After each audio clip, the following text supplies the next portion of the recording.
If you were able to walk into a room, confident that you would be well received, seen, heard, and appreciated by others, and all it took was a few changes in how you navigate your everyday relationships, would you be willing to make those changes? It is possible to be both fully authentic and to experience the best relationships of your life. Now, here's the host of Navigating Complicated Relationships with behavior expert Mikki Gaffen Stone. Hello and welcome to this very special episode of Navigating Complicated Relationships here on the Inspired Choices Network. I am Mikki Gaffen Stone, your host, and I am welcoming today a very special guest, David Collier, who has a really important message for everyone. He has a story to tell you, and a number of you will recognize this. And for those of you that don't, I'd love for you to really pay attention to what he's telling you, because there are people you know who are facing this. This is parental alienation, a dad's perspective. This is something that David Collier knows more about than anyone should.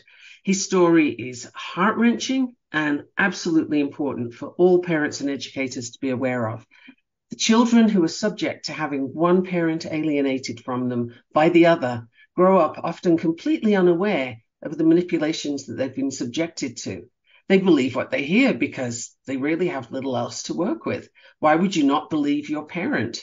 What child even considers that their parent could be lying to them? So today we're going to investigate how this has impacted David, his children, and we're going to learn a whole lot from him today. So David, welcome to Navigating Complicated Relationships. Thank you for being here. Thank you. It's my pleasure. So tell me what you'd like to begin with. Where would you like to start your story? I grew up in a loving, safe household. My parents were on the same page. They were the model couple, I guess, for marriage. They met in public school and stayed together until they passed. And I had, I would say, a perfect childhood where there was no fighting. It was a calm household. I could say something that I don't like my mom's cooking to my dad, and I would get the look, and that was enough to know that I stepped over the line. They supported each other. They had each other's back. And it had always been in me to be a father. It was just part of me. And so I had met someone online about 1996, and we dated for a few years. There was a lot of red flags. I wasn't used to the family dynamics that I saw in her family. It was the opposite of mine. People were using people, and it was all about how they were perceived by others. What kind of red flags would you say, looking back, that really stood out, in hindsight? Because I appreciate that given your upbringing, you really didn't have a manual for what these red flags were. But what would you say they are now, so that somebody listening might recognize something? I would say the lies started early, like very on in the early stages of the relationship. She would lie to my face, and I knew there was issues in the family, and I didn't realize, and I didn't know anything about narcissism at the time, but there was a pattern in her family, matriarchal families, where the daughters were put on a pedestal, the boys were just there taking up space, and having a different personality inside a home rather than outside to portray who they were. So at the time, how did you reconcile yourself with what was going on? How did you handle being lied to? Like, because we usually have a story for ourselves, right? Oh, right. This just means that. So what did that look like? And I'd started working with abused kids in '94, a couple years earlier, before meeting this girl. And I saw the ability for someone to change, to grow. And so I dragged my ex-wife to many counselors over the years. And she even said after we left one meeting, I swore I wasn't going to talk about myself.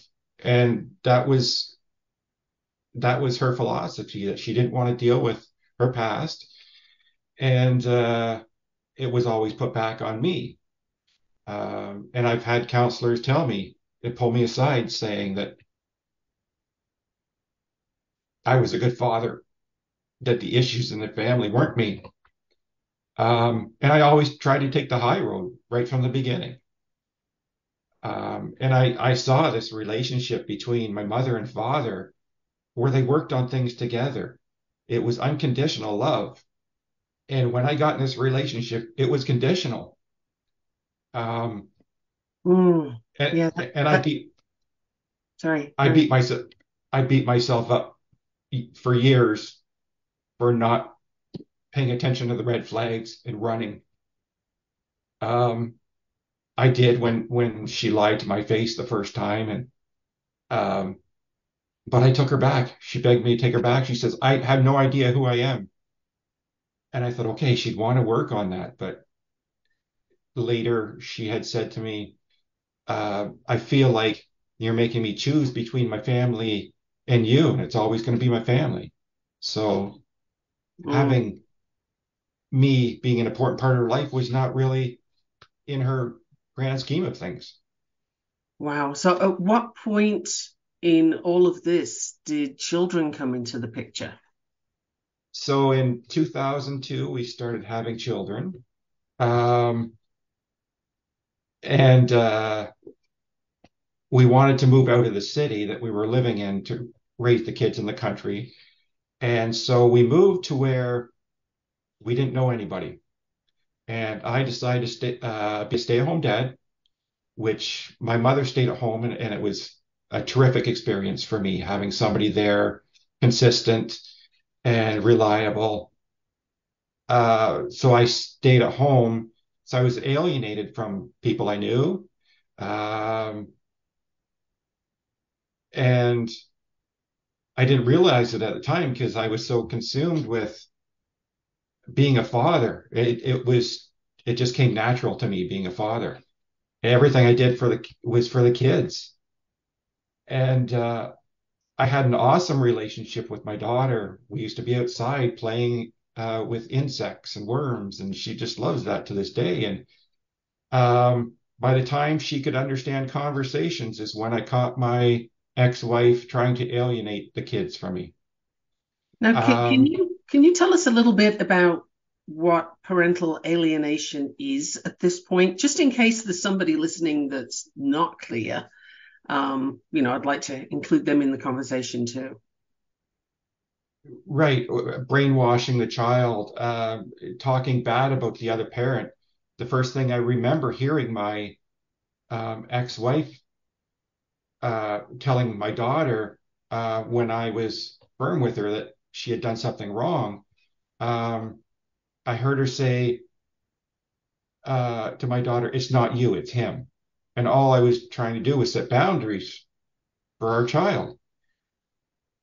Um, And were that you able to have a conversation about that at the time, about the whole, I want to set boundaries, what are no, you doing? good question. Because at this point in the relationship, I was controlled by my ex-wife, and I knew if I should confront her, there'd be a reaction. She would be angry. Uh, so there was abuse signs early on in the relationship towards me. So And then, you're walking on eggshells at this point. yes, Okay. Wow, that's really tough. And when did you notice that what your ex-wife was doing was affecting children? When did you notice a difference in the kids?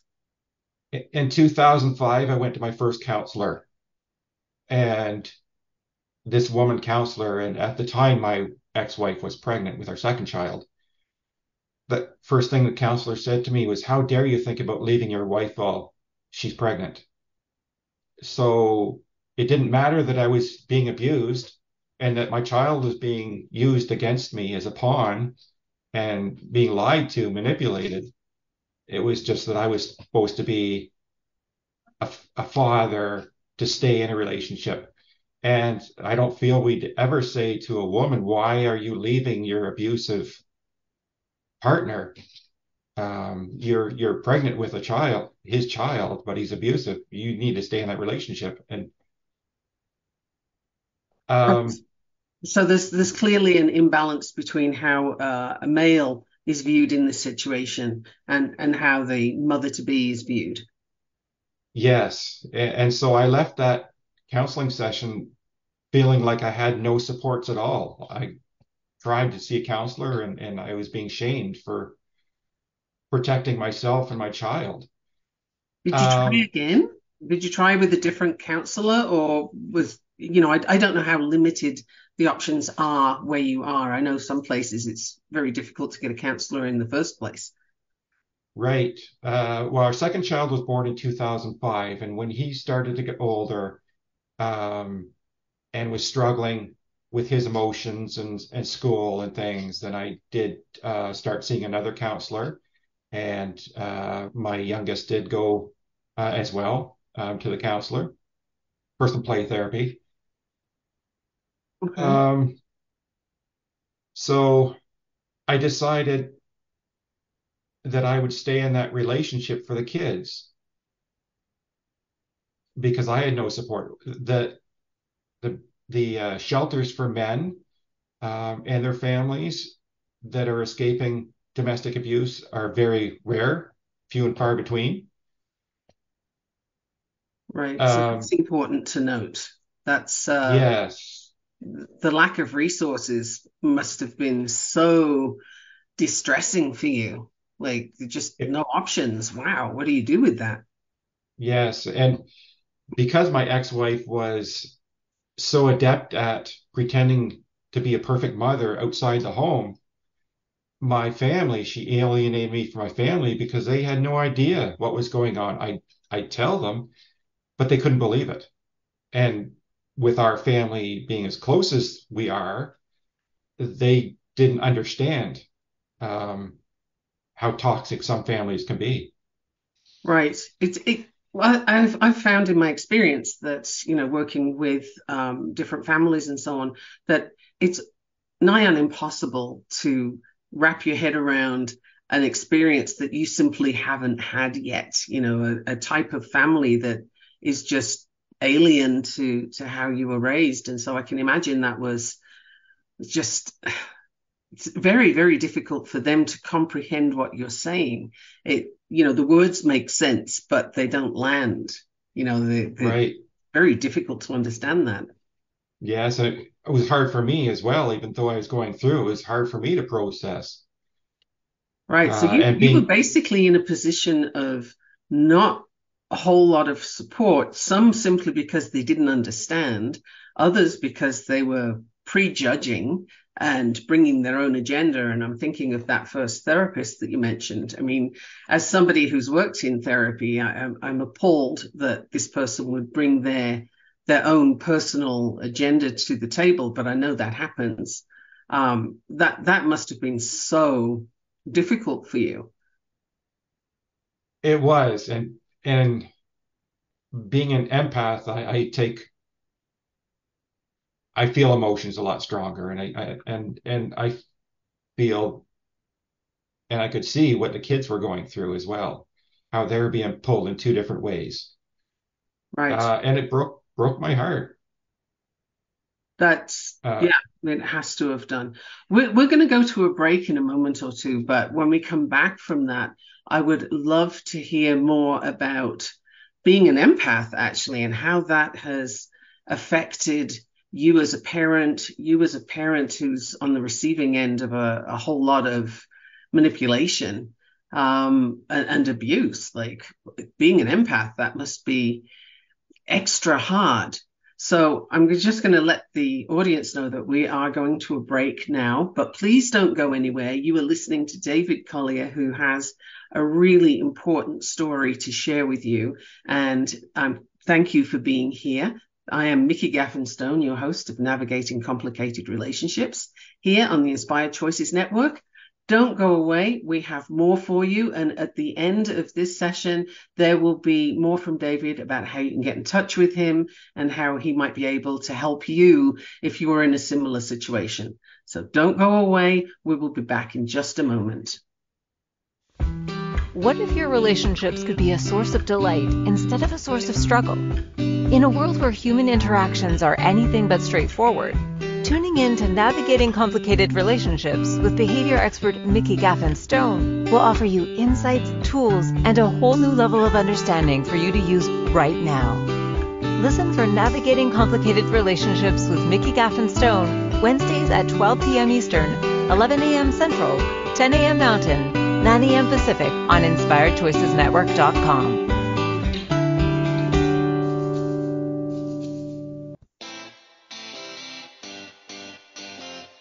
Are you a subject matter expert? Are you here to share your expertise with an audience waiting to hear from you in only the way you can deliver? Are you ready to have your voice amplified across the airwaves? Inspired Choices Network has a global radio platform streaming to millions of people across the world. Professionally produced and supported by an accomplished team every step of the way, you can broadcast from anywhere in the world, knowing your voice matters, and we ensure it is delivered with ease and efficiency. Eager to hear your message, the world awaits. Contact us today to become an Inspired Choices Network radio host. Email become a host at inspiredchoicesnetwork.com.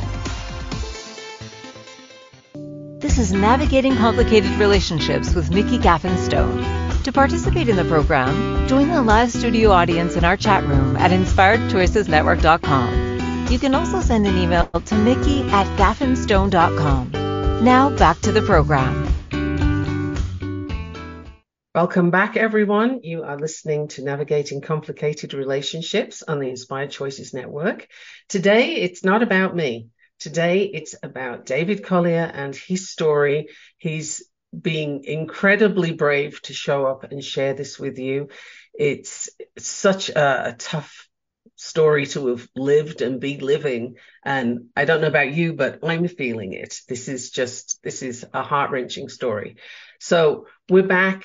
Previously, we were discussing how there's an imbalance between how men, fathers, are viewed as opposed to the mothers and mothers-to-be, and the lack of resources for men who are in this incredibly tough situation. Like when you have no support and you feel isolated, that has to be the toughest place in the world to be. As human beings, we're not meant to be isolated. So that is particularly tough. And Dave is an empath.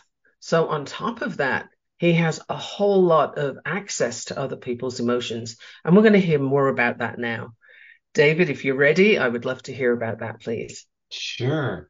Yeah, I was sensitive as a child, and I didn't realize I was an empath until a few years ago. I didn't know anything about it. But when I started working with teenagers around 1994, I think that helped me to connect with them. And I still work with teenagers in the high school, and something just stands out about students. I know there's been one boy in a school that was extremely tough and he hated men. And I had said to the teacher, well, I'll see if I can make a connection with him. And she said, he hates men. I doubt that it's going to happen.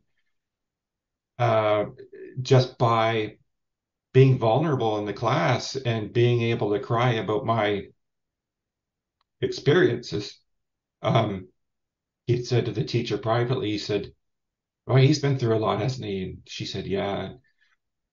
He said, well, I can respect that he's able to cry, open up in front of the class. And, so I have made a great connection with that boy. And from the boy in 1994 that asked me to adopt him,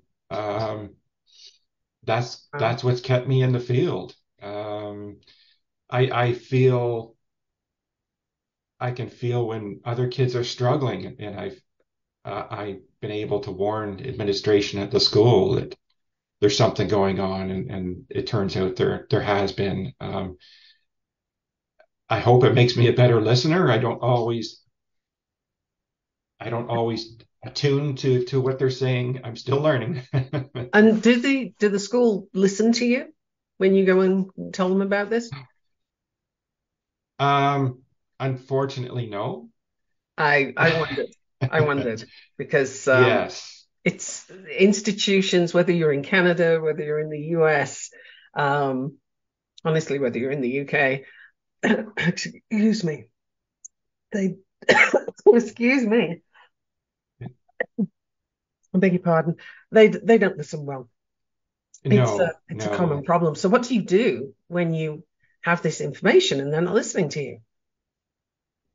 It's tough because you're going against an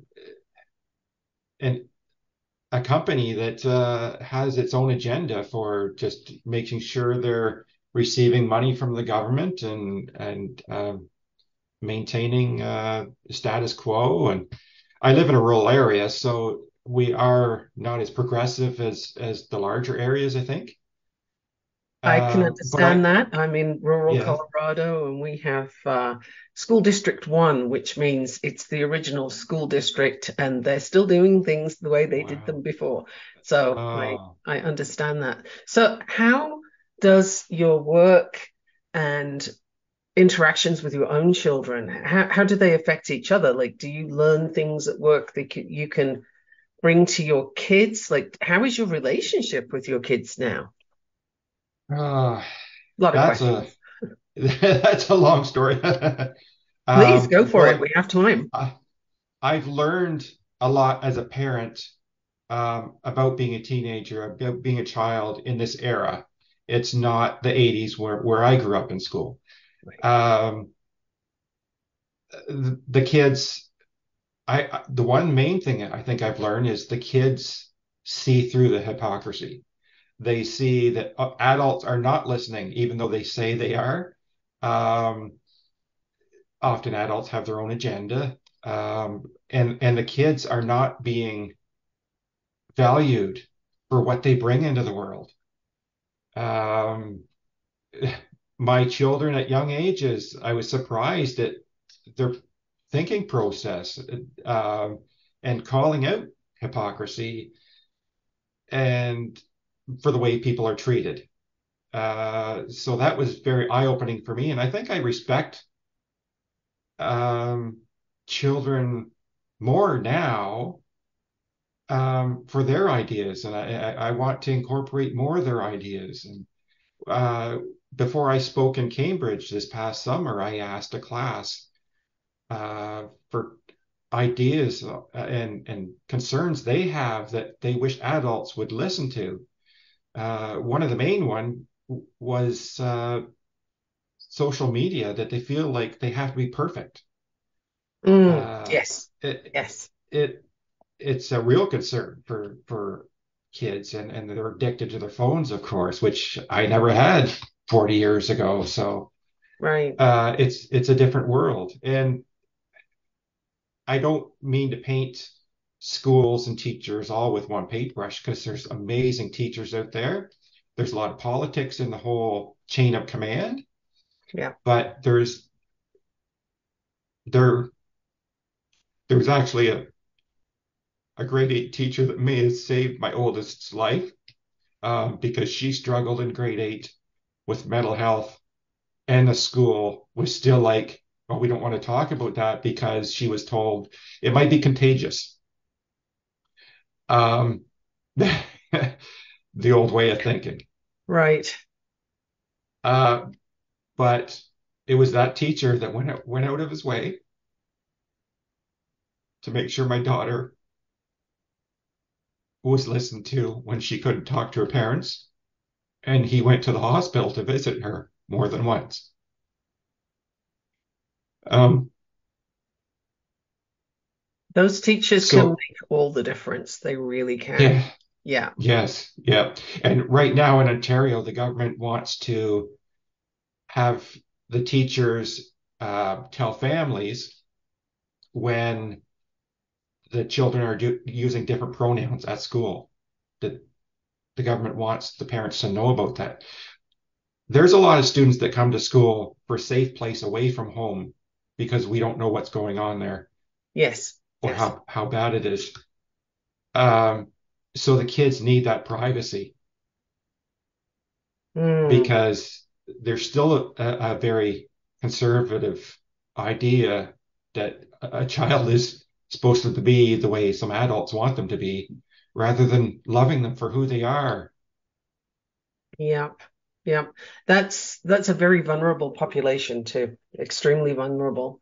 I just want to mention, because this is something that I've noticed in myself and in other people actually, is when you have experience of abuse, particularly to do with children, whether it was you as a child or whether you've witnessed that or had it up close and personal kind of thing, there are a couple of ways that you can go with that. And one is you perpetuate it, the cycle keeps going. And the other one is to do what you have done and become a child advocate, become a really strong sort of person who is there for the child, who hears them, who sees them, and who recognizes that they are not just to be moved from point A to point B and told what to do, that's not a life, that's not how you handle kids.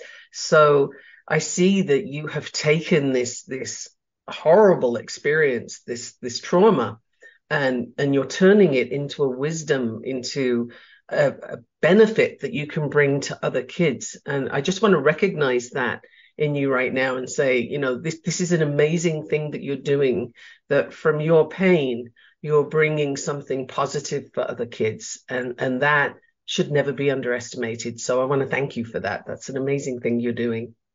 Thank you. Yeah. And when I started working with kids, I was appalled by what their childhood was like, what adults did to them.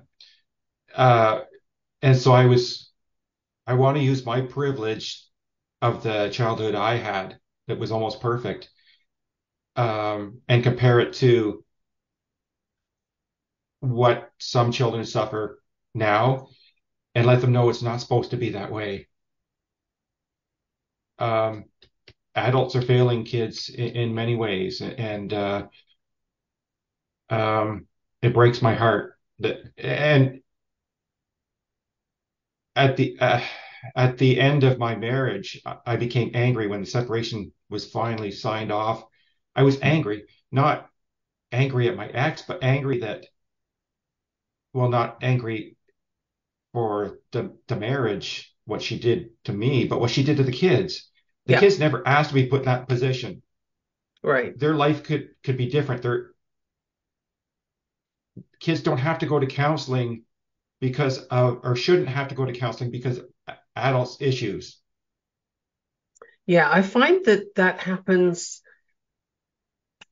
well, way more often than it should. But, my mind just went to court processes, and courts never ask the kids. They really don't. At least that was my experience growing up. I'm the child of 2 divorces. And, neither time did anybody ask me what I thought on the subject or where I wanted to be or where I felt safe. And I don't see that has changed in the interim. Like, it just doesn't improve. People are not looking at the kids. They're not asking the kids. And I think your perspective is so valuable here that, I would love for you to make as much noise as possible about this in as many places as possible, so that somebody somewhere starts to get the picture on this one. I mean, it's so important. And I just need to let you know, we do have another break coming up. And I'm so glad you have more story to share, because this is such an emotive subject. I'm really feeling it, and I'm very sure the listeners are feeling it. And I can see that you are too. And of course you are. So thank you for being brave and showing up. And listeners, please don't go anywhere. We have more for you. And David is going to have ways for you to contact him and to get in touch and find out what kind of resources there are for you, or what he's tried and what worked and what didn't. So hang in there. We will be right back after this break on navigating complicated relationships here on the Inspired Choices Network. What if your relationships could be a source of delight instead of a source of struggle? In a world where human interactions are anything but straightforward, tuning in to Navigating Complicated Relationships with behavior expert Mikki Gaffen Stone will offer you insights, tools, and a whole new level of understanding for you to use right now. Listen for Navigating Complicated Relationships with Mikki Gaffen Stone, Wednesdays at 12 p.m. Eastern, 11 a.m. Central, 10 a.m. Mountain, 9 a.m. Pacific on InspiredChoicesNetwork.com.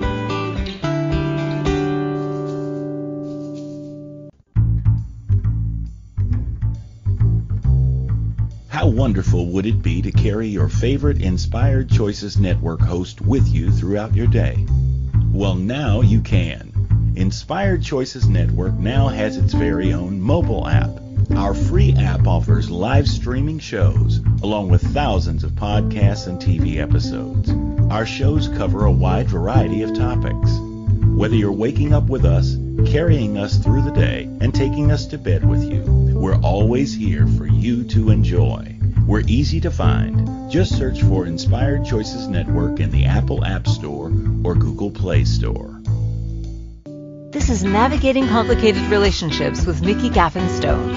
To participate in the program, join the live studio audience in our chat room at InspiredChoicesNetwork.com. You can also send an email to Mikki@gaffenstone.com. Now back to the program. Welcome back, everyone. I was just waving my phone at you to show you that you can find us on the Inspired Choices Network on your app and carry us with you, because there's lots of awesome shows. And this one in particular is, I think it's the first show that we've done of this kind, and I think we need more of this, don't you? I would love feedback from listeners. You can email me, Mikki@gaffenstone.com. You can contact me on Facebook, LinkedIn, or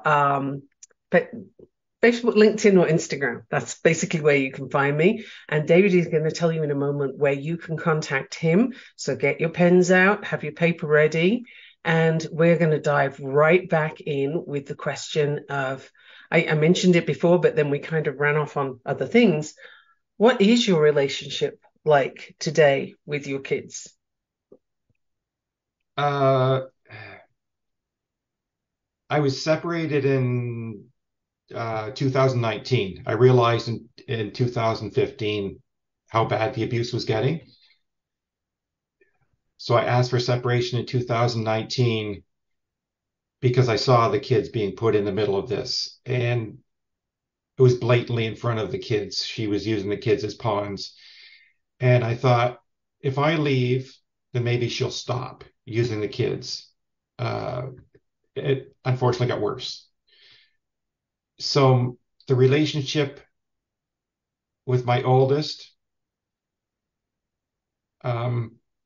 who I had a terrific relationship with before, it's been strained. Time will tell if it can be repaired or not. My youngest struggled during COVID in school. So I asked for a transfer when we went back into the school so I could see where he was struggling and see where I could help.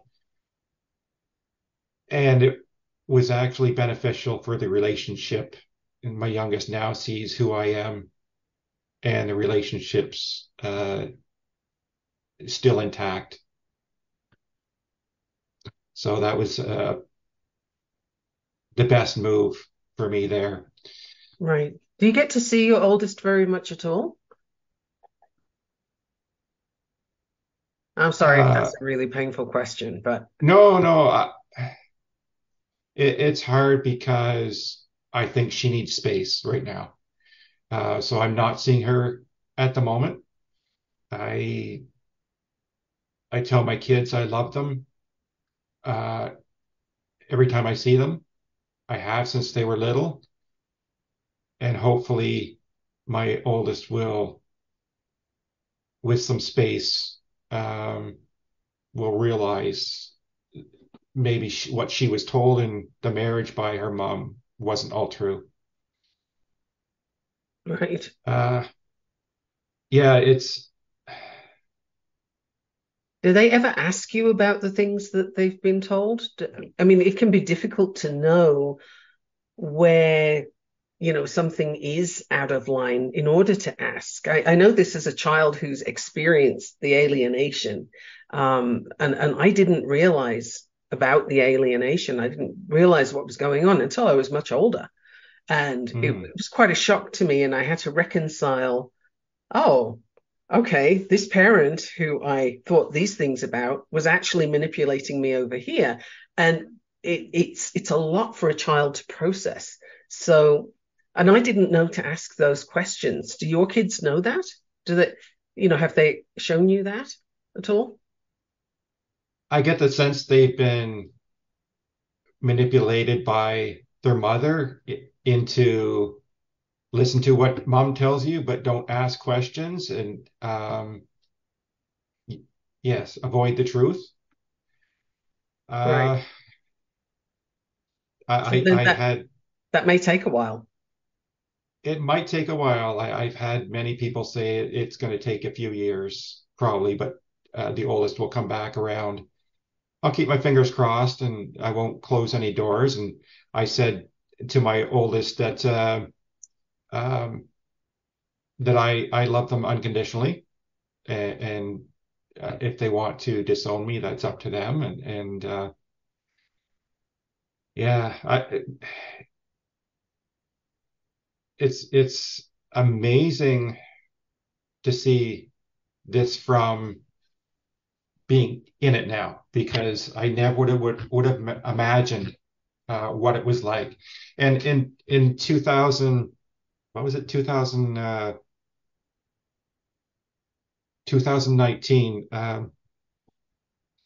it was October 27th. It was a Sunday. I had moved out hoping that my ex could keep the house for the kids. Um, and so I couldn't afford at the time to see the kids. It was killing me not to have the kids in my day-to-day life, not to be there full time. I got tired of the hamster running around the wheel and the thoughts not stopping. And so that Sunday morning, I tried to end my life. Um, Wow. and it was the next morning that I had a total change of thinking. I thought, how dare I end my life because somebody abused me? How dare I take my children's father away from them? I don't care what lies they've been told.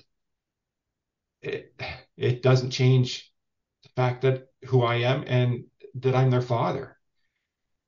Too too many people were uh, too ready to buy the story of my ex-wife about me being a terrible father, because we hear that too common. Um, Right. And people are very quick to believe the negative. They always jump yes, to that. I'm sure you found when your marriage ended that people were very quick to take sides and decide who was to blame. And to me, this is a fascinating process because it's none of the damn business. They're not in there. They're not in the right, marriage, but people do this. And it's yes, very easy to say, oh, he was a terrible parent. Yeah, I can totally see he would be. It's yes. just people don't think, they just jump. And my lawyer said to me, she said, if I didn't know your story, I would believe her. She's such a good liar. And Right. that's what I ran up against, Yeah. having to prove who I was. Uh, Well, I think sometimes with someone, the way you're just describing your ex-wife, it sounds like she probably was able to believe herself. Sometimes people tell lies in such a way that they convince themselves, and that is an unstoppable force. When that person really believes the nonsense they're saying, there's no chink in the armor. There's nothing you can do to get through, and you're just left wondering what just happened and why is this happening. This is a long period of time for you to have been going through this. Like, wow, that's a lot to it, handle. eh, I didn't realize it was 20 years. And I didn't realize how bad the abuse was until my first night that I moved out. I remember lying in bed at night thinking I felt safe for once in many years. And that's when I knew that the abuse was bad. I felt the door is locked. I'm not going to be belittled. I'm not going to be talked down to. And then I felt safe. So that's when I knew. And I am diagnosed with PTSD now because of the abuse. Right. And so, but through all that, I'm more angry about the innocent kids being put in this. Absolutely. It's I not fair for them. I It creates a whole cycle for them that they either perpetuate or break, right? yes, and I've been told my ex-wife wanted the kids' love for her and only her, and that validates who she is as a person, is how she looks as a mother. And we hear about deadbeat fathers. Well, why am I being alienated when that was in me? That was who I was. I was a father, and I was an involved father. Everything I did was for the kids. Right. And still, it breaks my heart to think about what my kids have gone through, and what kids go through that I see at the school every day. I go to bed thinking about them. So for people who are listening to this, I would love for you to consider the things that David's telling you, because there are, if you're a teacher, or if you have something to do with schools, you have your own kids, grandchildren, however you come across children and however you come across their parents, you can't necessarily believe what you're hearing. And you can more or less get from the children, though, how they're behaving, because behavior is communication, and the child will show you what's going on for them. If you're in a position to have some influence over a child, please listen, please look and pay attention to that kid, because there could be a situation like David's describing, and that child doesn't need to be isolated anywhere any more than he does. You know, this is not something that we can walk away from if you recognize it. And if you're in a relationship where you're recognizing some of the signs that David's talking about, if you're walking on eggshells and you daren't call your spouse out for something because they're going to, shred you, then these are some red flags, and you need to seriously consider what you're going to do about this, and hopefully find a counselor that's not judgmental. I'd also love for you to get in touch with David. So let me ask him to give you his contact right before we have a break that's coming up. And then we'll do it again at the end, because I really want you to know how to get in touch with him to find out more about what you can do in your situation, what his experience has been, and, what's next? What are you looking at? So, David, how would people get in touch with you? Thank you. My email is db.collier@icloud.com. And I've started a website that's up and running, but it's not complete yet. It's dbcollier.com. Great. And what will people find on that website? I'm going to have some links about parental alienation, narcissistic abuse, places you can go. You can contact me. I've been told that I'm a dog with a bone when I get something in my head. I would imagine so. This is great information. So if you didn't get to write that down, don't worry, don't go anywhere. We're going to have a quick break. And when we come back, David's going to be able to repeat all of that for you again. So make sure you have your pen, paper, notepad, whatever it is you're using ready. And we will see you in just a minute or two here on Inspired Choices Network with Navigating Complicated Relationships. Don't go away. What if your relationships could be a source of delight instead of a source of struggle? In a world where human interactions are anything but straightforward, tuning in to Navigating Complicated Relationships with behavior expert Mikki Gaffen Stone will offer you insights, tools, and a whole new level of understanding for you to use right now. Listen for Navigating Complicated Relationships with Mikki Gaffen Stone, Wednesdays at 12 p.m. Eastern, 11 a.m. Central, 10 a.m. Mountain, 9 a.m. Pacific on InspiredChoicesNetwork.com. This is Navigating Complicated Relationships with Mikki Gaffen Stone. To participate in the program, join the live studio audience in our chat room at inspiredchoicesnetwork.com. You can also send an email to Mikki@gaffenstone.com. Now back to the program. Welcome back, everyone. I am speaking with David Collier today. He is my special guest, and boy, is he bringing some important news for you today. His story is one that's untold so many times by fathers who are being alienated, shunned, and marginalized because there are no resources. There's nothing out there for them, and there's no platform to hear their side. Today, David has that platform, and I'm going to ask him to again tell you how to get in touch with him and that website that's going to be a fabulous resource for anybody who's interested, anybody who's got concerns about a narcissistic relationship or concerns about their children, somebody else's children, alienation. There's going to be a lot of information on that website. So, David, give it to us once more. The website is dbcollier, COLLIER.com, and my email is db.collier@icloud.com. Perfect. And I would love for people to get in touch with David, please, and to offer support, to show support for the things he's been vulnerable enough to share with us today, because not everybody's brave enough to do that. And not everybody has the possibility to share this kind of deep emotion with you. So, if show him some love, go and send some messages of support. If you have questions, ask questions. If you have information that he could add to his website, do that too. David's in Canada, but this problem is not just in Canada, it's in the US as well. Let's share some resources.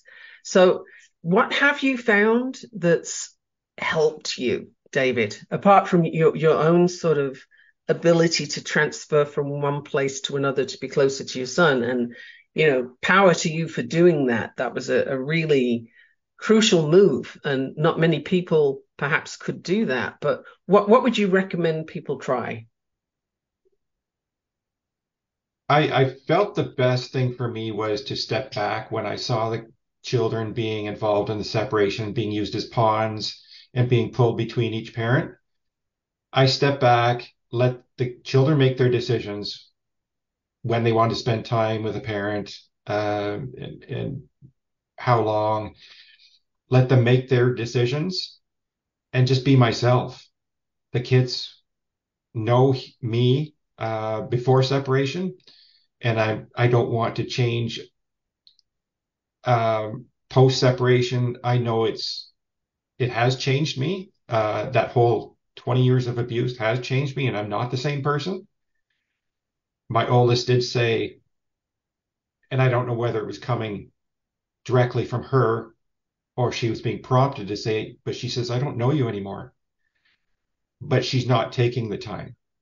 My oldest is not taking the time to get to know me again. If you're in this situation, I would say start documenting things in case you ever need it. If you can, hide that documentation. I had to create a drawer, a secret drawer under some shelves to keep journals about the abuse. And safety is key. If you feel your safety is at risk, please look for somewhere safe for the children and yourself. Unfortunately, it's not as easy for a male to find a shelter. For me, at the time, it wasn't an option. So I think that was part of the reason why I decided to stay in that relationship. Get some legal advice. There's so many resources on the internet. But I think it comes down to, if there's children involved, just let them know who you are and that you love them. Right. So you'll have these kind of resources on your website as you come across them. I think that's amazing, and I'm definitely going to direct people to you for this, because it's crucial. I love that you said give space, because again, my own experience as a child was I was literally one day, my parents were fighting over me, and I was literally in the street with one holding one arm and the other holding the other arm and pulling me in different directions physically. And that kind of memory doesn't go away. And having both parents doing that doesn't help anybody make decisions, and especially a child. And I think I was about 7 at the time. So, it didn't do anything useful. So having the wherewithal and the ability to give a little space, that's not easy to do. That cannot be easy to do. But I think it's a good strategy to try in the absence of, robust support from other people. Yeah, that would be amazing. So we have just a few minutes left. What else would you love for people to know that would either help them or that you haven't yet told us of your story? I think we need to listen more to the children. When they come to school, they feel more comfortable to tell us how they're feeling. Right. And they don't often feel that comfortable at home. I think as a parent, that's one of the best things we can do for our kids, is to actually listen to them and find out who they are as people. Being in Canada, I often see parents who think their child is going to be the next hockey star, another Wayne Gretzky, or not pushing their child into being an NHL star. Just trying to think of what I haven't mentioned. Well, while you're thinking of that, I'm just going to jump in and say, I love the passion that I'm hearing from you about helping others. And I'm wondering if you'd be able to put something together where you can go into schools and on teachers' professional development days, present your talk to them and give them, access to your website, give them information so that they know what they're looking at for kids. Because parents, the ones who are being alienated, know they have a problem. The ones who are doing the alienation probably don't think they have a problem, but the teachers are uniquely positioned to see these children and to maybe make a difference. Social workers too. Like I would love to see you go into these different places and give your talk. And, maybe you and I can talk about this later, because I'd love to see how we could arrange that. I think it's powerful, and it's, you could make a difference in that way too. And I'm thrilled you've got this website setting up. That's just amazing. So last things to say, because we just have a couple of minutes left, literally. One of the things that I see is very promising is there's not so much toxic masculinity in kids these days that is being handed down from generation to generation. My youngest is an empath as well, and he's not afraid to say I love you, and he's not afraid to hug me in public. Right. And it's awesome to see, because there's too much generational abuse that I see in that toxic masculinity. Because in the end, you're just telling kids you love them and that they matter, and that whoever they are and whatever they bring into the world matters. It does. And I love that you're bringing this to the fore right now. And I have to say, I have 2 boys, and we still tell each other pretty much every day that we love each other. I don't live with them. They're actually in Canada and I'm in the US, but we have that connection, and they don't have the toxic masculinity going on. And I agree with you. I think there's less of that. And boy, that is a good move. That is a very good move. So once again, we have a few seconds. What's that website again? DB Collier, COLLIER .com. And the email is db.collier@icloud.com. Fantastic. Thank you so much for coming today, David. Thank you for listening to the Navigating Complicated Relationships show. Mikki returns Wednesdays at 12 p.m. Eastern, 11 a.m. Central, 10 a.m. Mountain, 9 a.m. Pacific on InspiredChoicesNetwork.com. Until then, remember every relationship is a journey, and with the right tools, you can create stronger, more fulfilling connections.